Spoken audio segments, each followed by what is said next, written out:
श्री वृंदावन बिहारी लाल की जय। श्री वृंदावन धाम की जय। सर्व मंगला मात की जय। सांब सदाशिव महादेव की जय। पूज्य आचार्य चरण, आदरणीय मृदुल भैया, धानुका परिवार के सभी अग्रज, आपके सब सहोदर सजन, मैं आप सबको बहुत बहुत शुभकामनाएं देती हूँ।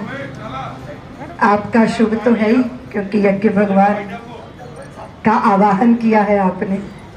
वेद मंत्रों की ध्वनियाँ इस पूरे प्रांगण को पवित्र कर रही हैं।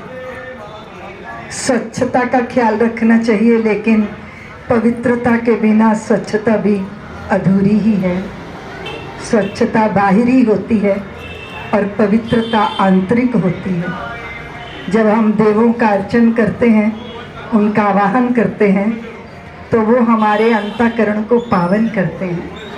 पावन अंतःकरण में समाज के प्रति कर्तव्य का बोध जागृत होता है, क्योंकि जो मलिन चित्त होता है, वो मलिन चित्त वाला व्यक्ति अपने ही सुख की तलाश में भटकता है और दुख से भागने का प्रयत्न करता है। लेकिन जिसका अंतःकरण पवित्र हो गया, वो स्वयं के सुख दुख से ऊपर उठकर परमार्थ का और जगत के उद्धार का, समाज के कल्याण का चिंतन करता है और उसमें से सत्कार्य प्रकट होते हैं। आप ब्रह्मा बन जाते हैं, आप ही विष्णु हो जाते हैं। जब आप में कुछ अच्छी कल्पना आई तो आप ब्रह्मा हो गए, कल्पना को साकार किया तो आप विष्णु हो गए, और उसको साकार करने में कोई विकार बाधा बनता है, आप उसका संहार करते हैं तो आप शिव हो जाते हैं। तो सत्कर्म हमको त्रिदेवों का आभास दे देता है। मैंने आपके परिवार की बहुत महिमा सुनी है। हमारे आदरणीय मृदुल भैया बता रहे थे कि दीदी माँ, ये वो कुटुंब, वो कुल है जिन्होंने सदैव समाज के लिए अपने सर्वस्व को अर्पित किया है। तो ऐसे सज्जनों के बीच में बैठना तो मेरा भी सौभाग्य है। आप सबको मैं बहुत शुभकामनाएं देती हूँ। धानुका आश्रम के इस प्रांगण में यज्ञ के धूमर की ये सुरभि, मैं सोचती हूँ जिधर निकलो उधर ही सुगंध होनी चाहिए। कैसे होगी? देवताओं के आवाहन से होगी। और कभी कभी ऐसा होता है, जैसे हम यज्ञ कुंड में समिधा अर्पित करते हैं, तो हमारा एक संस्कार है कि सेवा है यज्ञ कुंड समिधा सम हम जने, ध्येय महासागर में सरित रूप हम मिले।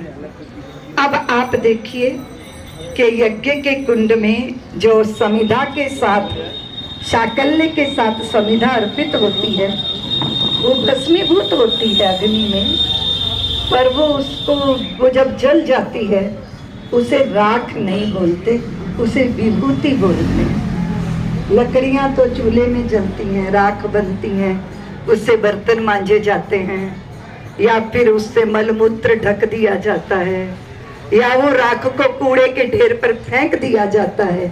पर जो लकड़ियां समिधा की संज्ञा पाके साकल्य के साथ यज्ञ कुंड में अर्पित हो जाती हैं, तो वो विभूति बन जाती हैं, यतियों के माथे का श्रृंगार बन जाती हैं, शिव के शीश पर आरूढ़ हो जाती हैं। तो इसी तरह हमारा व्यक्तिशः जीवन भी जलकर भस्म होकर राख नहीं होना चाहिए, विभूति बनना चाहिए और यतियों के माथे का श्रृंगार बनना चाहिए।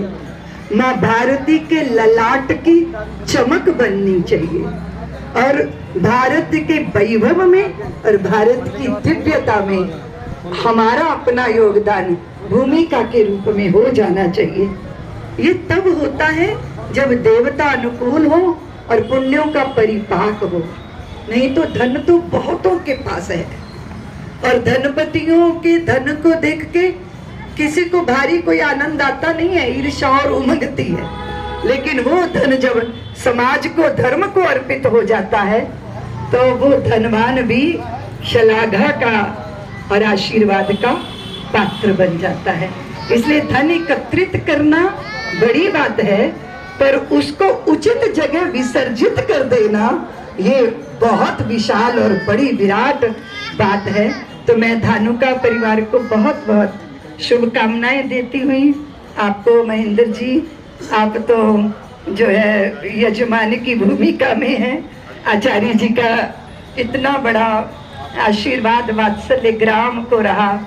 वहाँ की बेटियाँ जो पालने में आती हैं, एक दिन की बच्ची आती है, फिर वो पढ़ती है, लिखती है, योग्य बनती है, संस्कारी बनती है, फिर इस अच्छे परिवार में पुत्र वधू बनकर जब वो पालकी में बैठ के विदा होती है, तो उसके विवाह के उसका पानी ग्रहण संस्कार की सारी विधि आचार्य जी के नेतृत्व में होती है। और वो जब आशीर्वाद पुत्र, क्या नाम है आपका? हृदय। वाह, हृदय, आपको आशीर्वाद।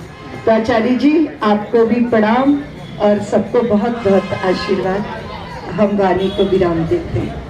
बोले श्री वृंदावन बिहारी लाल की, यज्ञ भगवान की, आज के आनंद की।